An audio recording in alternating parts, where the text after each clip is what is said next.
Haydee is a trilogy of games following the exploits of a voluptuous cyborg woman as she navigates various labyrinthine complexes in an attempt to escape the monsters within, employing a variety of weapons and tools to aid in her journey, opening passageways, defusing traps, or simply fending off the enemies.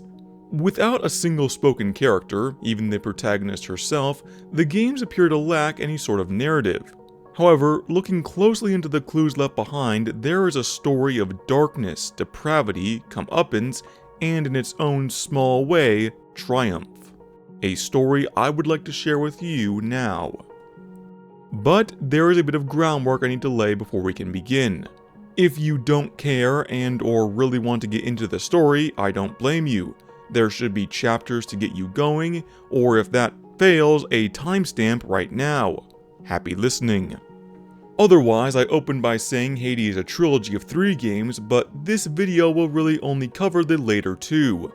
That's not to discount the first game, it still has its perks. The design of the original Haydee has become sort of timeless, possessing the same sort of charm as the robot girl drawn by Hajime Sorayama, or of course the Atomic Heart twins. But that first game was sort of an alpha stage tech demo proof of concept. A way to drum up interest and money for a project by showing what a team had made. I think that's totally fine, a lot of developers will do that. However, while the first game did have a story, it was extremely sparse. Also, while I have been informed of a prequel theory, where some people believe this is the last game in the timeline, I'm still unsure of how that syncs up. I haven't seen anything concrete. So we'll be setting the first game aside for the purposes of this video. The other 2 things we need to establish are time frame and setting. Many of the notes in Haydee are dated in the 1300s. But since this quite clearly does not take place in the past, we can infer that, at some point, a major event shook up the world to the point that the calendar year needed to be reset. As for the nature of that event, I can only vaguely speculate, and it's not very relevant. Though I thought it prudent to point that out now, as I'll mention the year later on, or if you should notice it in a note. As to the setting, nothing is seen of the wider world outside the complexes where the games take place. However, the word choice in a lot of notes and other minor details paint a bleak picture of current events, especially when it comes to the value of human life, or rather lack thereof. Certain people are referred to as items or objects, there are a significant number of orphans or individuals who won't be missed, and there are many references to less than ideal living situations, all creating an image where human life is a commodity, traded as easily as gold, copper, or even livestock. And it's in this grim world where our tale begins, so sit back, relax, and let me tell you everything. At an unspecified point in time, construction began on a facility that would become known as Ensola 7. Though it's never directly established what or where Ensola 7 is, there are certain clues as to its nature. Lacking any exterior windows and the presence of heavy building materials such as concrete and steel likely means that the facility was underground. The layout of its rooms and specialized equipment mean it was purpose-built. And the unsavory nature of that purpose would mean it is definitely very remote. Upon Ensola 7's completion, the facility was established with 6 wings across 4 levels. On the bottom level, taking up the entirety of sublevel 4, was the technical wing, color-coded yellow. Their purpose was pretty straightforward, providing and maintaining the facility's infrastructure, such as ventilation, water, and most notably power, as this sublevel housed the Ensola 7's reactor, known as the Anchor. Above them, on sublevel 3, was the engineering wing, color-coded orange, and the medical wing, color-coded teal. These 2 wings were intentionally placed close together as they worked together on the facility's entire purpose. On sublevel 2, the majority of the space was taken up by administration, color-coded green. An office-style structure with the task of managing personnel, day-to-day operations, and procurement.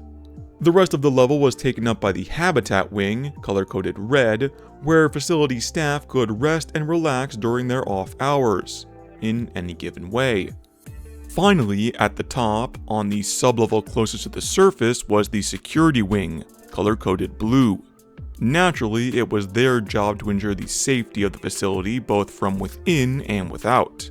One of the ways this was accomplished was by controlling the only means in or out of Ensola 7, a single occupancy hangar for a VTOL shuttle. Upon Ensola 7's completion, the facility was operated by the Ensola Project, who were in turn controlled by the Girani Corporation. Once again, though it's never directly established what the roles of these two groups were in the wider world, there are certain conclusions that can be reached. In order to construct a facility as massive and singular as Ensola 7, the Girani Corporation would need to be incredibly wealthy, and the Ensola Project would need to exist under false pretenses or be hidden from the public entirely due to the unsavory nature of their work. Now, what was the nature of that work and the purpose upon which Ensola 7 was built? Well, the name Haydee comes from a Greek name meaning well-behaved, someone who is docile, accommodating, or more to the point, obedient. And the purpose of Ensola 7, and potentially the wider Ensola project, was to make people their very own Haydee. Before we get into the process of how this was done, we're going to put up a little content warning here. I would assume most of you are familiar with Haydee by reputation, or simply by having looked at the main character, and you would understand there would be some explicit subject matter in this story. However, this is where things start to get a little dark. Okay? Okay. The process of making a Haydee model began in administration, where various prospective women were profiled. When a profile met certain criteria, it was passed to a delivery team who would abduct the subject of that profile and transfer her to the Ensola 7 facility, wherein she would be kept in the facility's holding area until it came time for her scheduled conversion. Then she would be transferred to the medical wing to undergo a series of operations, both physical and mental. Upon completion of the conversion process, she would be transferred to the engineering wing for testing, ensuring the conversion process had taken full effect by testing a model's mental acuity and physical tolerances. When she, or as the staff would say, it, had proven to be in working order, the new Haydee model will be transferred to the packaging room, then sealed in an appropriately sized rectangular box and shipped off to whatever individual or organization could afford such an expense. And upon delivery, that person or persons would have their very own perfectly formed Haydee.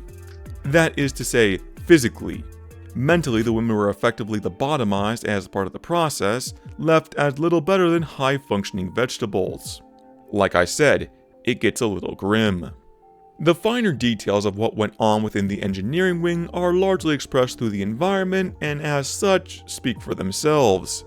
Though it should be pointed out that in the event of a model's incurable or catastrophic failure, they would be converted into a security bot, replacing the head and arms. The engineers worked with a waste not, want not mentality, and I'm sure the security division was happy for the assistance. Similarly, most of the events in the medical wing are left untold, but shown in detail. Except I do need to point out that the conversion process was not entirely organic. There was a synthetic element as well.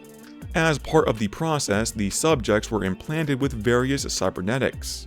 The two most notable were a selection of cerebral implants, ensuring the Haydees would remain docile and subservient, and the other major implant was a spinal augmetic, increasing the strength and durability to account for the, shall we say, increased weight in the chest region. And all of this would be made possible by the profiling done in administration, which has perhaps the most thoroughly documented procedure. In order to create a profile on a potential subject, a woman would be determined on two major factors. The first was her physical appearance, consisting of facial features and body type, judging how much time and effort would need to go into making her into a Haydee. The second was risk assessment, defining friends, family, or any other connections that might go looking for her if she went missing. This also included potential dangers to the delivery crew, such as dangerous pets or any variety of combat training. One such profile would gain significant interest within NTartha 7, to the point it eventually reached the attention of Chief Executive Jay Decker, head of the facility. That was the profile of a woman named Davia. Kay was initially flagged for the program due to her naturally high resemblance to Haydee. During the profiling, she rated a 95 out of 100. And cross-checking Kay's profile with the rubric for creating it, we can see that her only dissimilarities were in a difference of eyes, nose shape, or mouth size, and in body type it couldn't be avoided that she still had normal, human-sized breasts. But aside from these two minor details, Kay was already the spitting image of Haydee. Moreover, listed as an orphan with a limited social circle and no long-term employment, she possessed one of the lowest risk factors ever recorded. All these factors meaning that Davia was the ideal candidate for the program. On paper. After being abducted by a delivery team, Davia was delivered to the NTartha 7 facility on August 28, 1316, with her conversion process beginning the following day. Due to her natural similarities, the process was completed quickly and without incident, and Kay was redesignated as HD 512. Following standard procedure, she was then transferred to the engineering wing to begin testing. And this was when they noticed the problem. Despite performing fine on other evaluations like motoristics and injection, a test designed to evaluate mental acuity brought back strange results. Though her face was as impassive as the rest of the Haydee models, it was revealed that 512 had an active and previously unseen cognitive loop. Put another way, though the process appeared to have made her as passive as the others, 512 was still showing signs of higher brain function.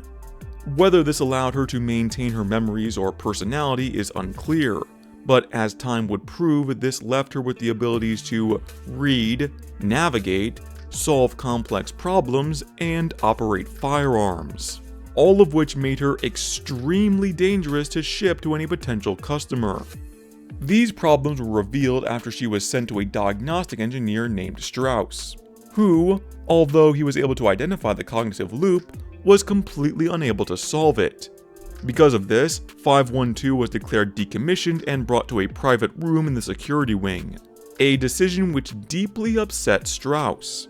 In the time he had spent with her, and influenced by his inability to fix the cognitive loop, Strauss began to see 512 as unique, viewing her as having her own will and special place in the world. The man was getting dangerously close to something like empathy, almost seeing her less as HD 512 the object, and more as Davia the person. Naturally, this sort of thinking was highly irregular in NTartha 7, where a complete lack of empathy was far more common, and numerous employees were reprimanded for misusing or damaging company property, and Strauss's behavior was believed to be a mental illness. This led to friction between Strauss and the rest of the staff in the form of administrative write-ups, a few interpersonal arguments, and at least one disagreement that turned physical. However, it would only be in 512's decommission and transfer to the security wing that Strauss would finally take action. On the evening of September 26, 1316, Strauss would reactivate 512 in secret. Along with this, he provided her with a gun, an improvised explosive, and guidance on how to get out of NTartha 7 via maintenance shafts hidden behind the walls. With this equipment and information, Kay would hold 3 staff members at gunpoint, preventing them from stopping or delaying her escape. Making it to the bathroom, she used the explosive to blast a hole in the wall, accessing the maintenance shafts. Security personnel were sent after her, and in the ensuing gunfight, Kay would manage to take down a full 12 security bots before, unfortunately, being apprehended. Immediately following the escape attempt, an investigation was launched into the cause of the incident, with several staff members being interviewed by security, including Strauss. Though initially not viewed as an accomplice, Strauss, overcome with emotion after the failure, would confess to his role in the plot, being arrested and locked in the Ensola 7's holding cells until he could be transferred to the higher authorities. Yet, despite the two perpetrators of the escape being apprehended, its effects would continue to echo throughout the facility. During the gunfight between Kay and the security personnel, a high-power switchboard was struck, leading to a massive detonation. The resulting damage to equipment and infrastructure led to a significant delay in production. Worse still, a chief engineer named Wolf was killed when a portion of the ceiling collapsed on top of him. His apprentice, an engineer named Skinner, was appointed to take his place in the migration division. However, Skinner's inexperience with the machinery would lead to numerous setbacks, and in the process, further delays. Problems would compound as 512 was sent back to diagnostics.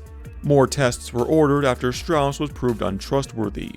The new diagnostic engineer would find much the same thing, a disconnected cognitive loop allowing 512 to maintain her intelligence, along with one new discovery.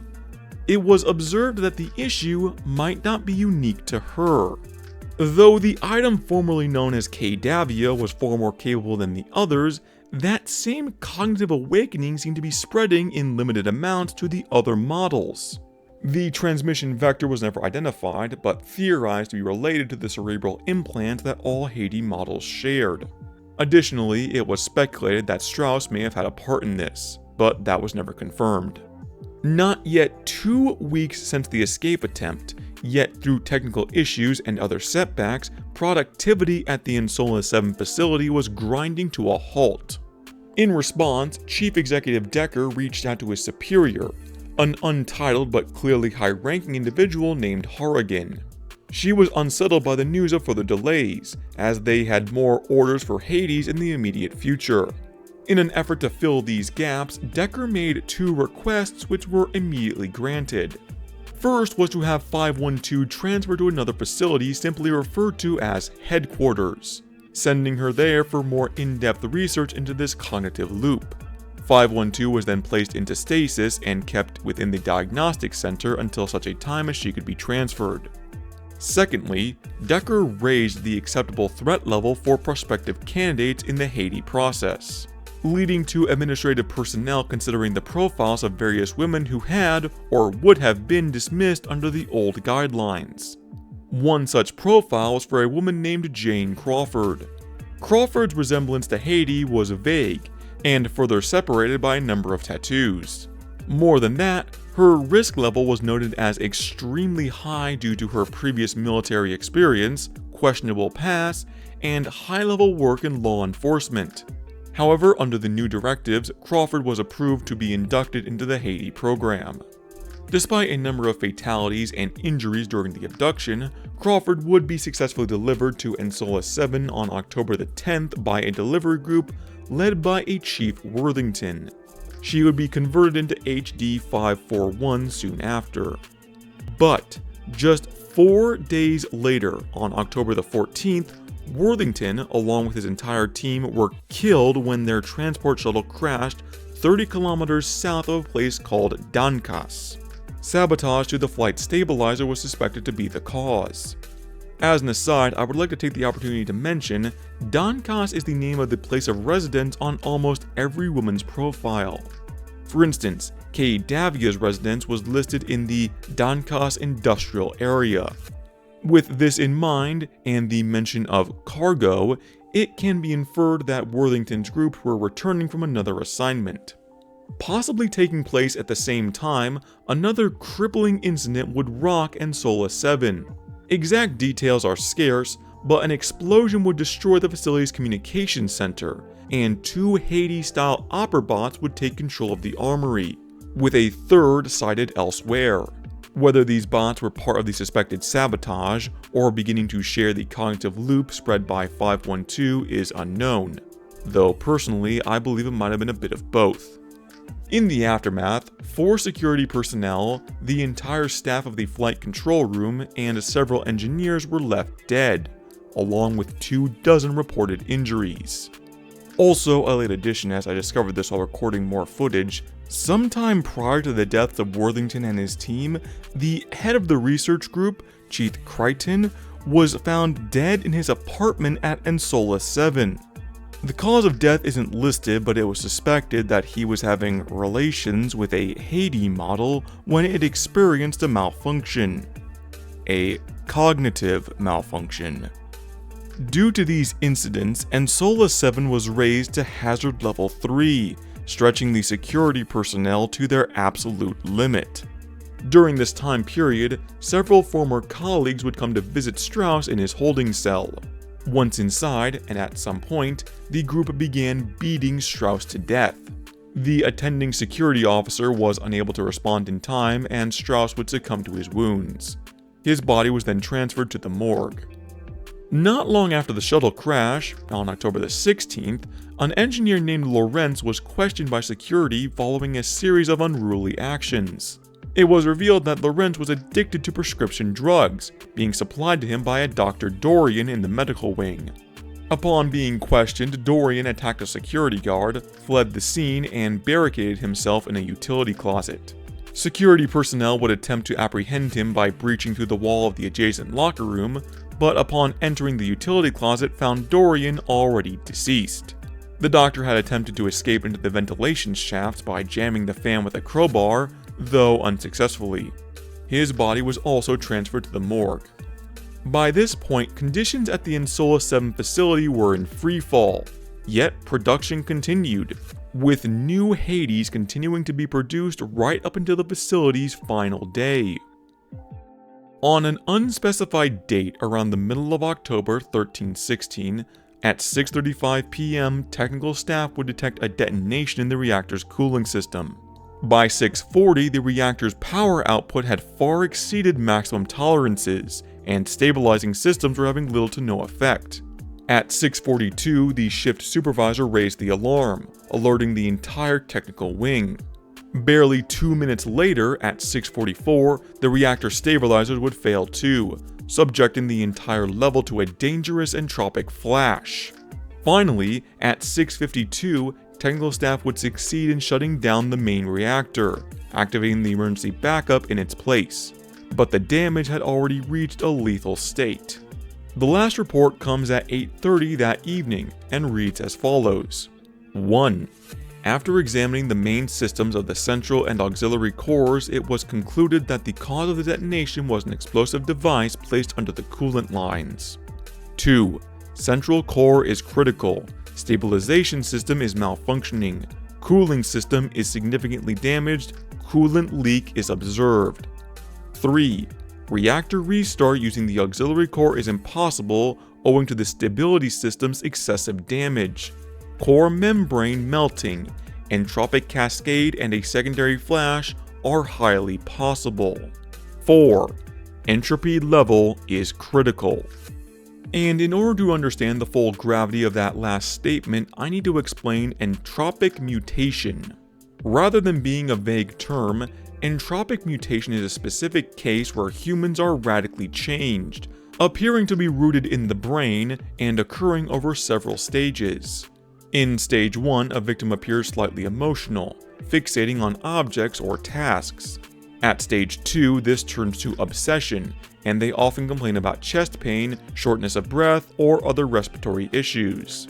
At stage 3, the first physical defects appear, including loss of hair, loss of teeth, sagging of skin, and/or receding nose. Finally, at stage 4, the victim is beyond recovery, transforming into an eyeless husk devoid of personality or intelligence. As an aside, when Strauss first began showing feelings to 512, it was suggested that he was in the second stage of entropic mutation.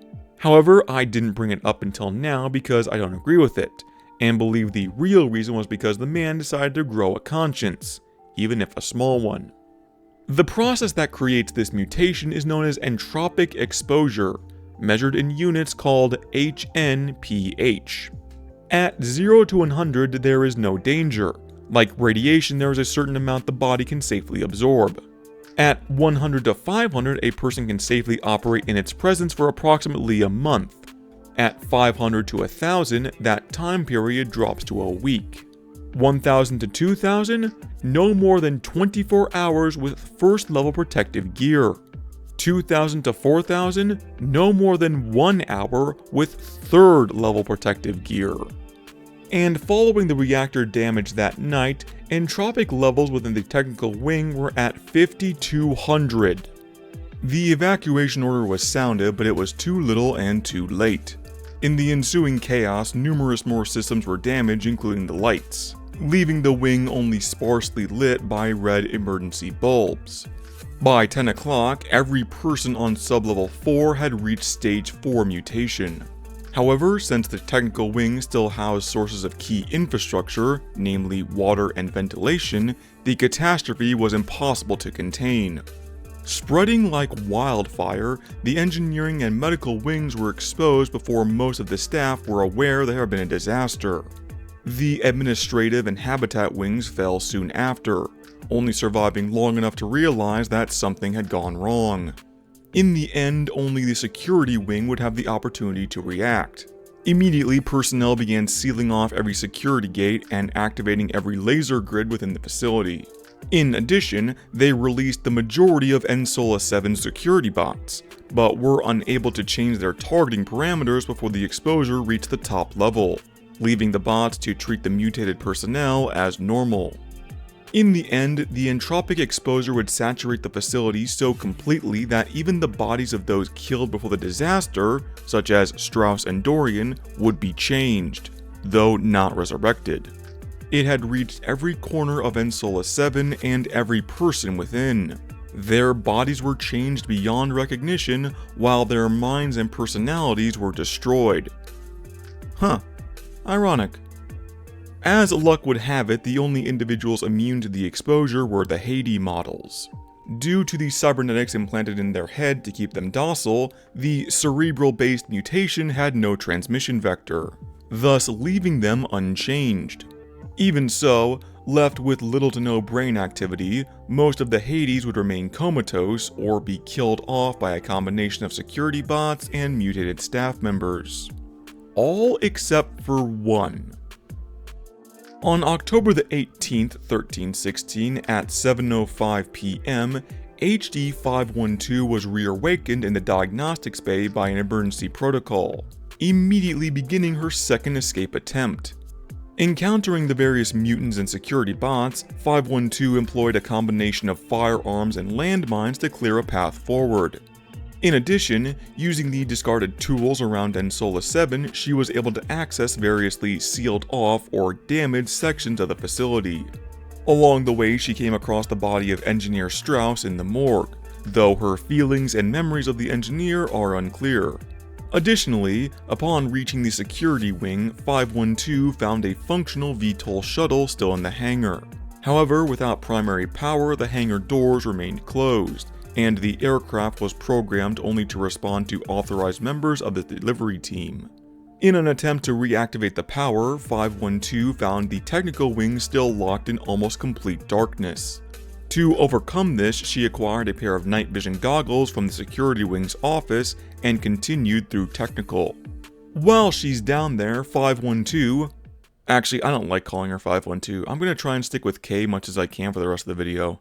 K was able to neutralize the chemical leak in the medical wing, mixing together a neutralizing agent that was unable to be delivered to the ventilation core due to the incident with Dr. Dorian. Navigating her way to NSOLA 7's reactor, the Anchor, K is able to jumpstart the main power and fully restore the facility. However, with the coolant system still inoperable, it isn't long before the reactor suffers another catastrophic failure, this time leading to an imminent and massive detonation sure to destroy the entire NSOLA 7 facility. With limited time before the explosion, K rushes through various newly unlocked areas, collecting an authorization keycard from a member of the delivery team. With all the elements now in place, K boarded the VTOL shuttle ready to leave. However, the aircraft's autopilot was only programmed with one destination, presumably another NSOLA facility. With no other options, K activates the pre-programmed route and the craft lifts off. K was free of the facility before the detonation, but the shockwaves still hit the VTOL, damaging the engines. The aircraft lost control before coming to a brutal crash at an unknown location. After detecting the reactor detonation at the NTartha 7 facility, a team from Girani arrived to assess the situation. They were able to piece together most of the details, including the notes of sabotage, and make a report on the matter.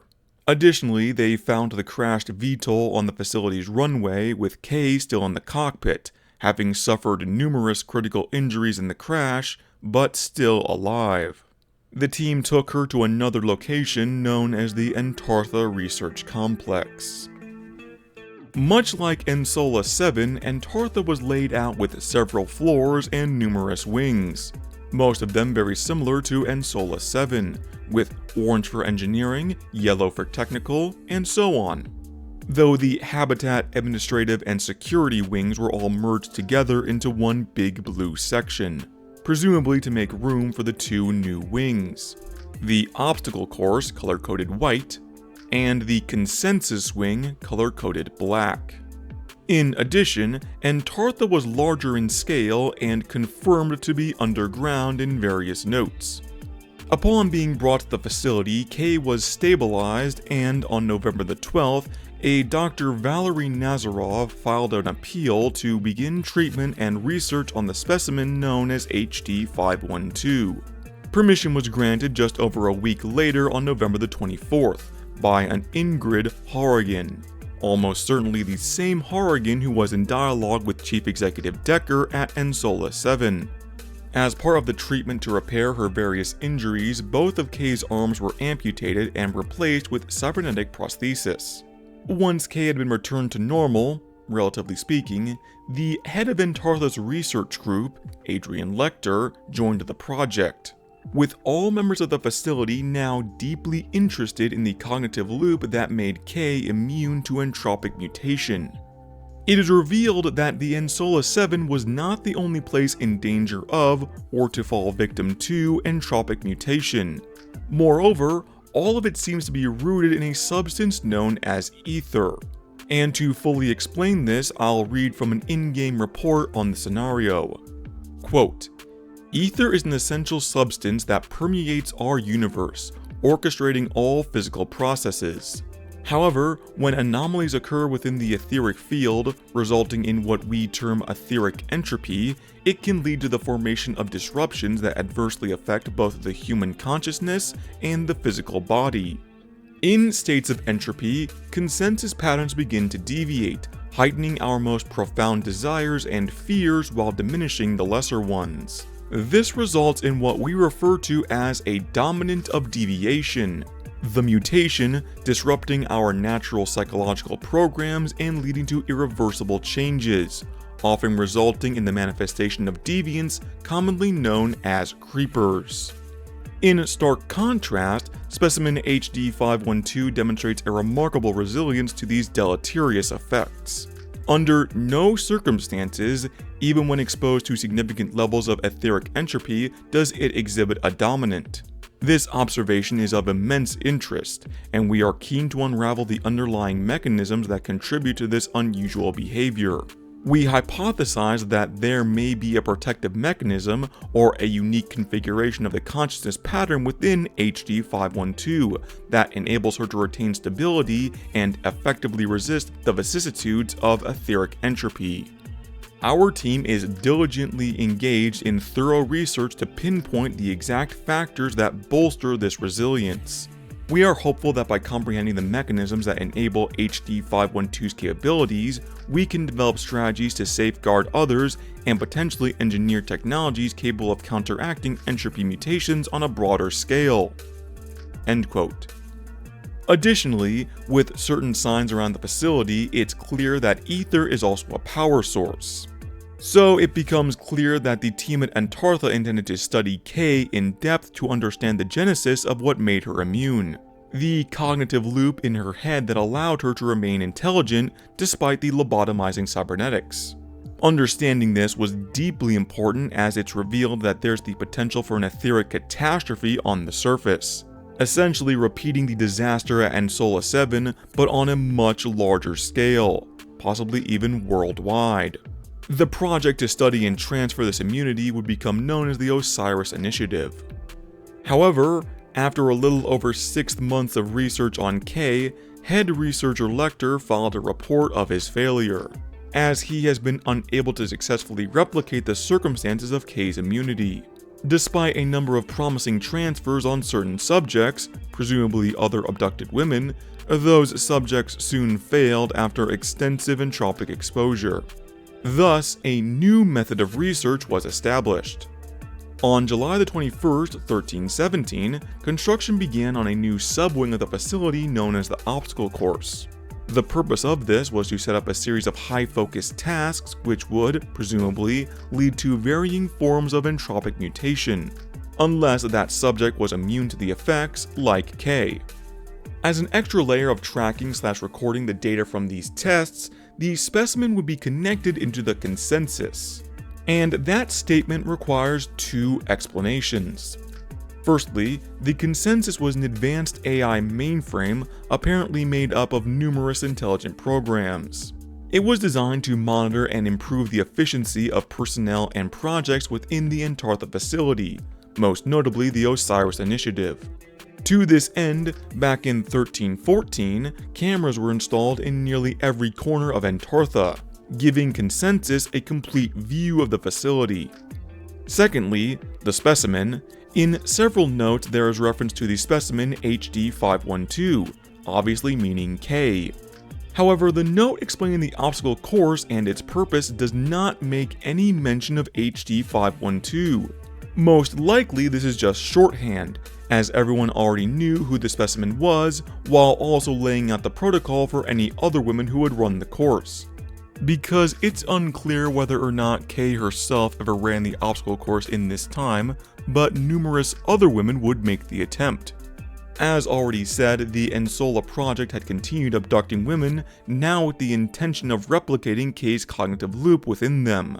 However, even when this proved a failure, they continued the abductions, now with the intent of transforming these women into HD 512s. In fact, so completely was this transformation that they would even receive the same prosthesis, making them identical to 512 in every aspect until it could be proven what element or combination of elements led to her immunity. However, there were other women forcibly brought to NTartha that weren't intended to run the obstacle course. Put up another content warning here because this is where things are going to get fucked up again. It's much more brief, but much more intense, so brace yourself, folks.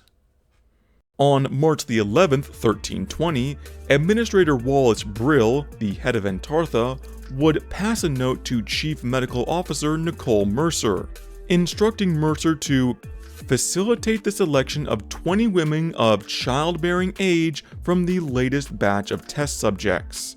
These individuals are to be designated as birth mothers, and their health and reproductive viability will be of utmost importance to the functioning of the incubator and by extension, our project.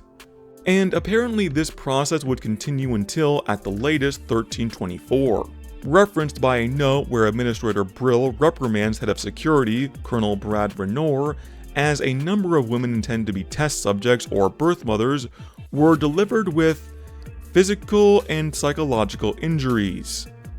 So it's good to know that even all these years later, the Ensola project was still staffed by nothing but the best of humanity.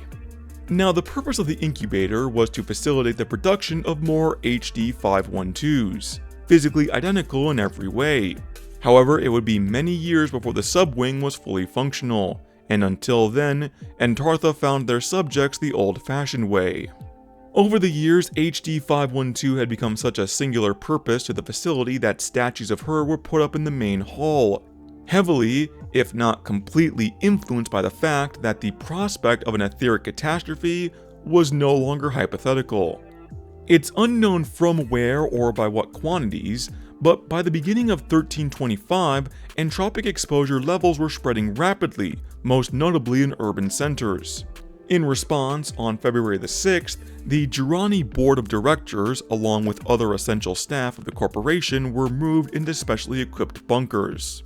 In parallel with this, As subjects became harder to take from the surface, NTartha began to source from within the facility, apparently taking most heavily from the technical wing, promising them better positions in the laboratories after certain work periods were completed. However, upon arrival, they would be imprisoned in the medical wing for later use as specimens, with at least one researcher lamenting that it wouldn't be long before they would have to start looking for subjects from within the medical wing itself.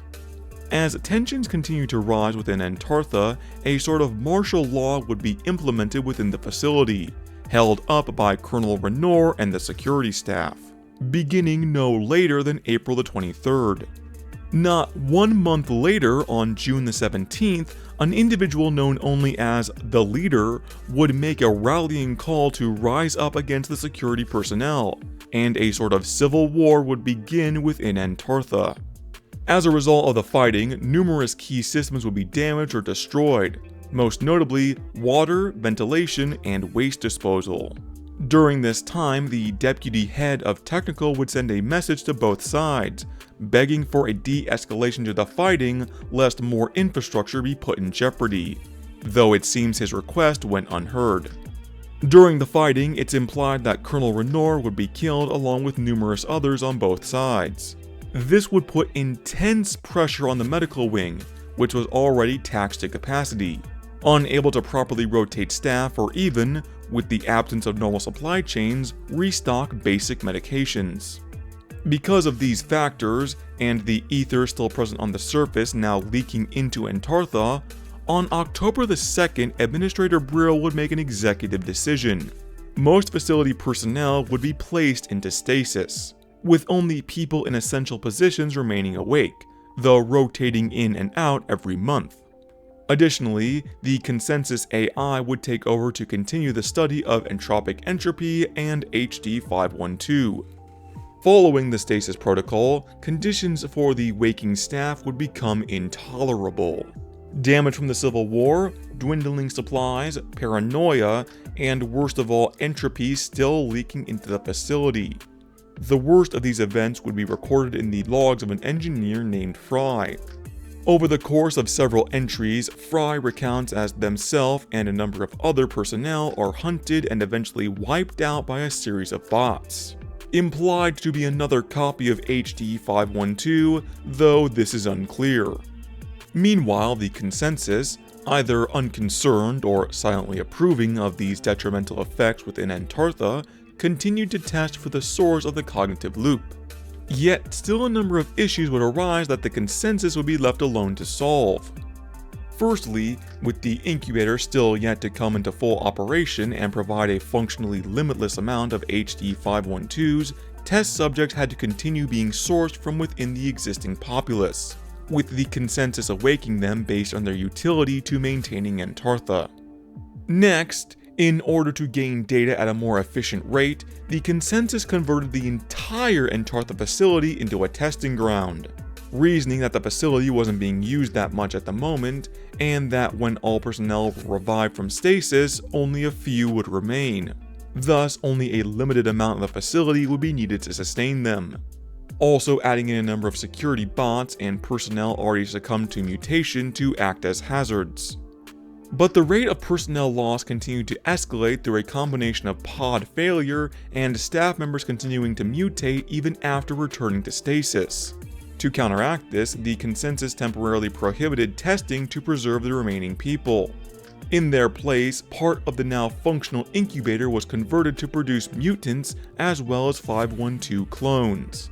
However, this would still be a failure in the end. In the last log by the Consensus, it's noted that all personnel within stasis pods have expired, in turn thus leaving the project to be considered a failure.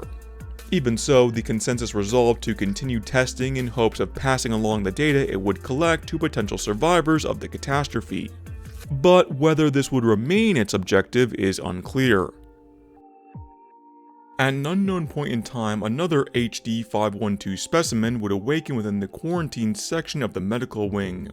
After completing the original stretch of the obstacle course, she gained access to the wider facility through a selection of tools and weapons left around the deserted NTartha. along the way coming across numerous bodies of other, presumably previous HD-512 specimens to run through the facility. The presence of ammunition and gadgets on their bodies indicating a higher level of functioning than the Haydee models at Ensola 7. It's also during this time it appears as though the Consensus is attempting to communicate with her. The first and most notable instance of this being in a closet within the administration wing, where a collection of monitors project the phrases "Hear the machine" and "Hear me." Later on, as this 512 gains access to the Consensus wing, numerous door signs have been altered. As opposed to the rest of NTartha, where rooms are labeled with their intended purposes, here certain doors are labeled with statements such as "Not here," "Waiting for you," and "Come, my child." Whether taking interest in these messages or not, 512 eventually makes it to the final chamber, where she is confronted by a huge autonomous security device hanging from the ceiling, attempting to neutralize her with 2 attached machine gun turrets. But upon destroying the hostile machine, along with a number of lesser enemies that harass her throughout the fight, the HD-512 is able to make it to the last room in the facility, with a button simply marked "Finished." Upon pressing it, several spider leg-like armatures appear from the darkness to hold the platform on where she stands. At the same time, a sort of high-tech white sarcophagus moves into view, opening to reveal another identical HD-512 model, appearing to be similarly dead or inoperative as the others in the facility as she slumps forward and falls into the depths of the facility. It's then the new 512 is struck by some sort of paralyzing effect. Her eyes roll back and her body begins to shake, but otherwise she is unable to move as the sarcophagus gets closer, presumably sealing her inside as the screen turns black.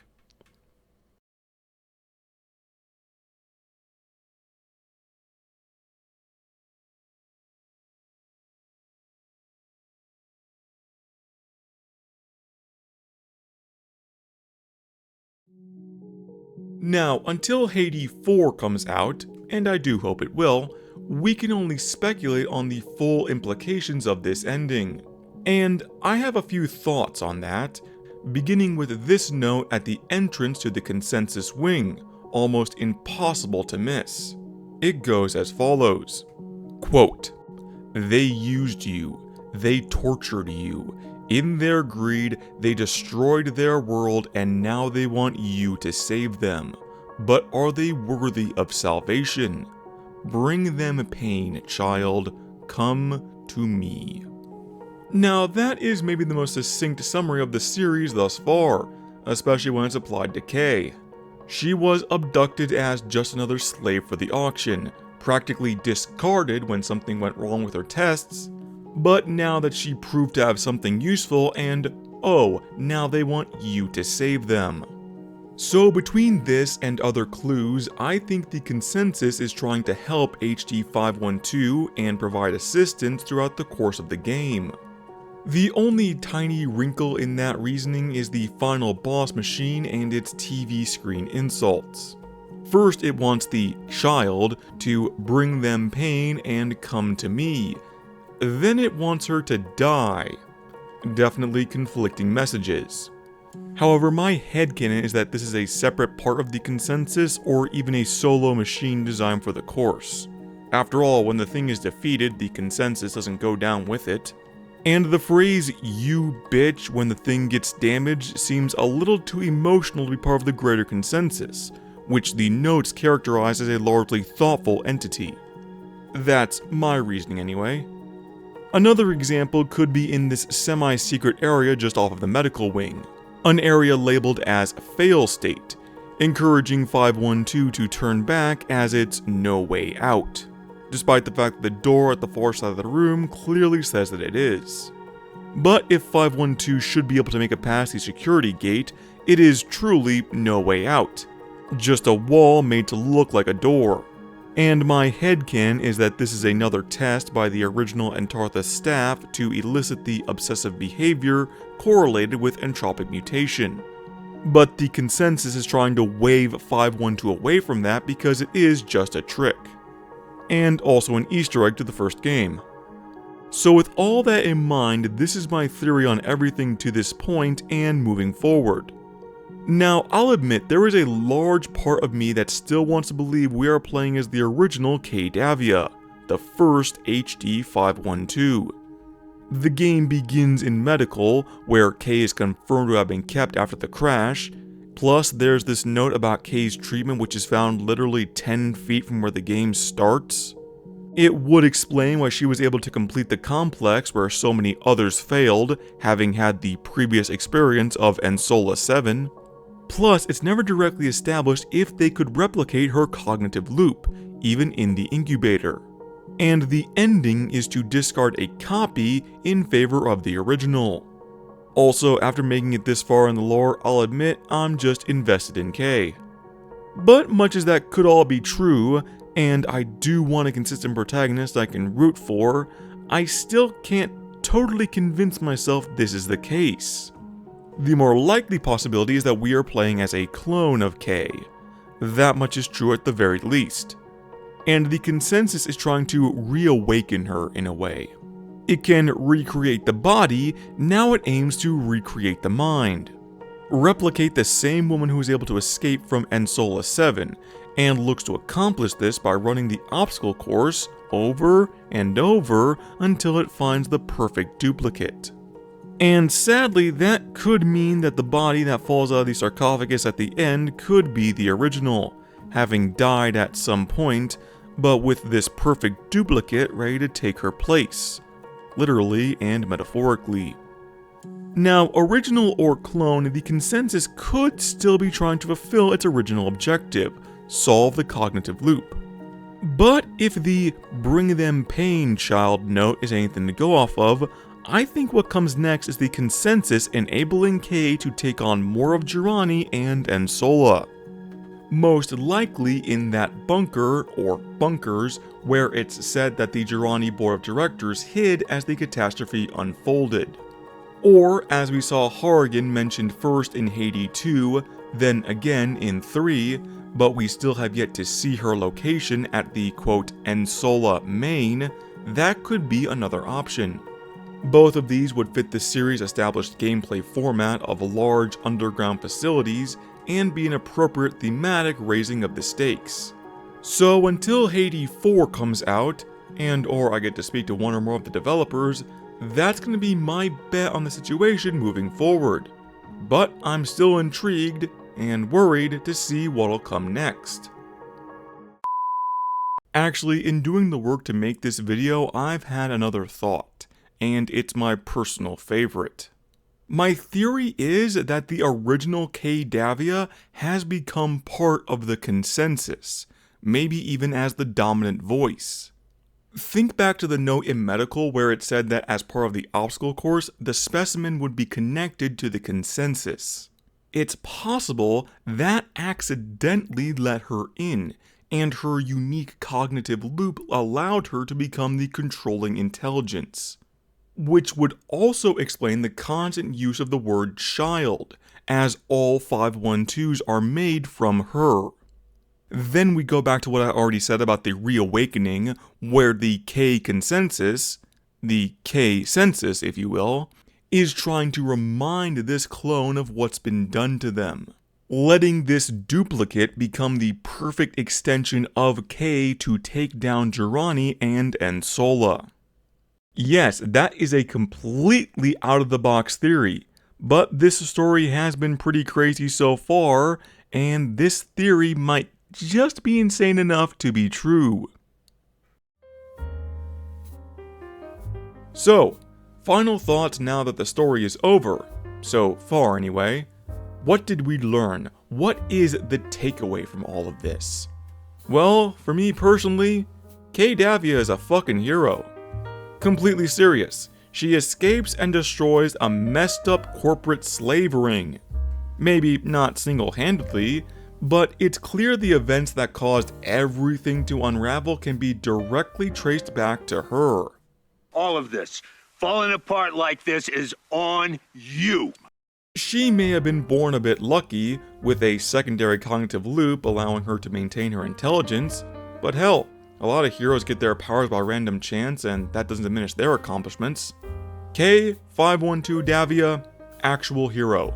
She takes down villainous monsters and looks damn good doing it. I'll admit I'm slightly unnerved to say that, especially the last part, since it took this horrible slavery thing to make her that way. But I look at characters like Jack from Mass Effect and Karlach from Baldur's Gate 3, both made into the women they are by tragic means, and that doesn't diminish them. Moreover, we look all the way back to her initial report and see that Kay already almost exactly looked this way. All the Insola project did was give her a boob job and try to lobotomize her, which failed. She was already the perfect woman, and when science tried to destroy her, they only made her stronger. Still, I would have to say that Haydee 2 was superior to 3 by a number of aspects. Tighter overall in story, scope, and dodge excluded in gameplay too. That ending sequence still gets my blood pumping.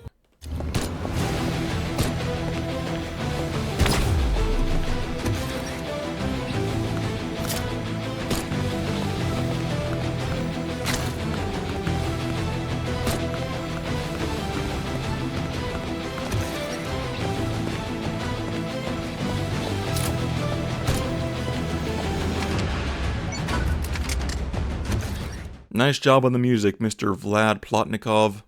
So if you can only pick up one of the trilogy, that would be the one I recommend. But even as a step back, I'd like this series to keep trying. It may be messy and unfair to the point of being broken at times, but there's more soul in this game than 90% of the AAA sector, and maybe half of the AA. Something someone made because they had a whacked out idea, and not because it might add a few zeros to a quarterly financial report. I may have first come to this series because of Thick Cyborg, but now I've realized that there was a lot more to appreciate about Haydee than just her appearance. There might be a lesson in there, but who can say? It would be nice if we could get a bit more read on her personality or feelings on the hell she's going through, but then again, Gordon Freeman, Jack from Bioshock, and the Doomslayer never needed to say a word to become gaming icons. You know, come to think of it, Haydee is a little bit like the Doom Marine, but that's a topic for another time. Damn it, now I'm thinking about Haydee/Kay doing glory kills, and I'm flashing on that old animation of a female Spartan doing an execution. Here, we have this lovely little survival horror Metroidvania, and now I'm trying to turn it into a character action boomer shooter. Never take my advice, but that ending from the second game is still the best part. Okay, now I'm completely off topic. I've seen complaints that some people don't like how Haydee's design has changed over time. I can sympathize with that given the uniqueness of the original, but personally it doesn't bother me, because I think she's cute. That's just me. Maybe I'm the weirdo among weirdos. And the idea of people getting annoyed that she's more covered up in the third game, again, I understand, but at the same time, she is vacuum sealed into that suit. It's the difference between booty shorts and yoga pants. Either way, there's not that much left of the imagination. But I'm gonna stop now before I get too horny on main. Otherwise, I would like to give out some special thanks to certain individuals who helped make this video possible. First is Agna88 on Steam, who compiled every document from Hades 2 and 3 in one place, making them convenient to read and refer back to in the process of writing this script. After that, I'm grateful to Enthusiasts Haydee channel, without whom I may never have been able to complete the game. Much as I may like these games, I'm not blind to the fact that they are very fucking difficult to complete.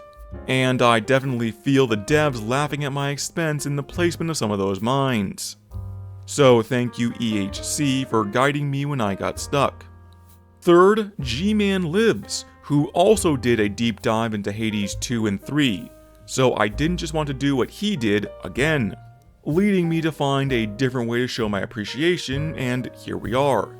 In the unlikely event that this ever makes it back to him, thank you G-Man for driving me to do more. though I think my video is better for showing off the badass that is Davia.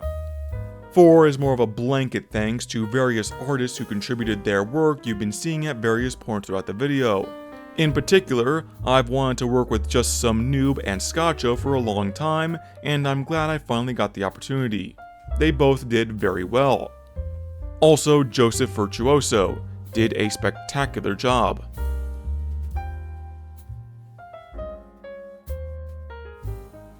5th and finally, I would like to thank you right now for making it this far. Thank you for watching all the way to the end. This really began as a spur-of-the-moment passion project, which, like most passion projects, totally spiraled out of control. So I hope it brought you a lot of enjoyment. And if by some grace this video makes it to the attention of one or more developers, I would like to say 2 things. First of all, you need to be more forthcoming with the ammo in the next game. I quite literally soft-locked the final boss in the 3rd game because I didn't have anything left. 2 end run gauntlets with no ammo in between, you gotta give me a little bit more. Secondly, you've made a very good game. Almost a great one, but not quite. I would love to speak to one or more of you and offer my support in any way I can. I may be a little late to the party, but now that I'm here, I'd like to stay. Finally, most of you know the drill at this point. Give the video a like to boost its reach, give it a comment cause I'll probably read it, and share it around to all your friends. And if you don't have any friends, go make some friends, and then show them the video. As for me though, I'm out of here, and I'll leave you with another video to watch if you really want more. But if I had to end this video in one way, I would just like to say, Davia is my big favorite. Horrible terminal cancer. So his consciousness ended up getting boosted to the cloud when he went comatose. Issue was that the company that did this uploaded him without the consent or knowledge of wife and daughter. So drama ensues as dead dad comes knocking via the Ethernet cable.